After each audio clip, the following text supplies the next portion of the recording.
Hakim tolak eksepsi Nikita Mirzani soal sidang pidana digelar bersamaan dengan perdata. Majelis Hakim Pengadilan Negeri Jakarta Selatan menolak salah satu poin keberatan Nikita Mirzani terkait penangguhan sidang pidana yang berlangsung bersamaan dengan sidang perdata. Bahwa perkara pidana merupakan ranah hukum publik yang menyangkut kepentingan umum, sehingga tidak dapat dikesampingkan hanya karena adanya kesepakatan privat para pihak, kata Hakim Ketua Hoirul Soleh dalam agenda pembacaan putusan sela, Kamis 17 Juli 2025.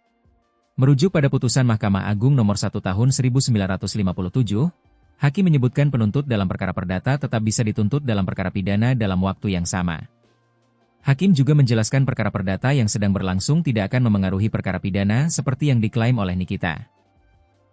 Hal tersebut justru berlaku sebaliknya. Dengan demikian, maka kedudukan kedua perkara ini ialah, putusan perkara pidana akan menentukan terhadap putusan perkara perdatanya, jelas Hakim.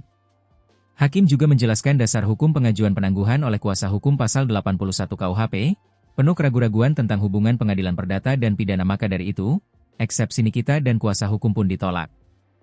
Menimbang bahwa memperhatikan pertimbangan di atas majelis, Hakim berpendapat eksepsi penasehat hukum terdakwa haruslah dinyatakan ditolak, tutur Hakim. Sebelumnya kuasa hukum Nikita Fahmi Bahmid, menyampaikan keberatannya untuk lanjutan sidang pidana di saat perkara perdatawan prestasi sedang berlangsung. Dalam perkara pidana ini Nikita Mirzani berstatus sebagai terdakwa, sementara dalam perkara perdata ia justru berperan sebagai pihak yang mengajukan gugatan. Begitu pula sebaliknya Reza Gladys yang menjadi pelapor dalam perkara pidana, justru berstatus tergugat dalam perkara perdata. Menurut kuasa hukum jika persidangan pidana tetap dilanjutkan, ada kemungkinan pelanggaran keadilan yang terjadi. Apabila perkara pidana tetap diproses dan dilanjutkan sedang masih ada perkara gugatan wan prestasi dengan subjek hukum dan objek hukum yang sama maka lebih baik mencegah terjadinya pelanggaran keadilan, kata Fahmi dalam sidang eksepsi 1 Juli 2025. Nikita Mirzani dan asistennya Ismail Marzuki didakwa atas dugaan pemerasan terhadap Dr. Reza Gladys, pemilik produk Glavidsya. Jaksa menyebut Nikita mengancam Reza lewat media sosial dan meminta uang 5 miliar rupiah agar berhenti membuat konten negatif. Meski sempat menyanggupi 4 miliar rupiah, Reza justru tetap melaporkan kasus itu ke Polda Metro Jaya.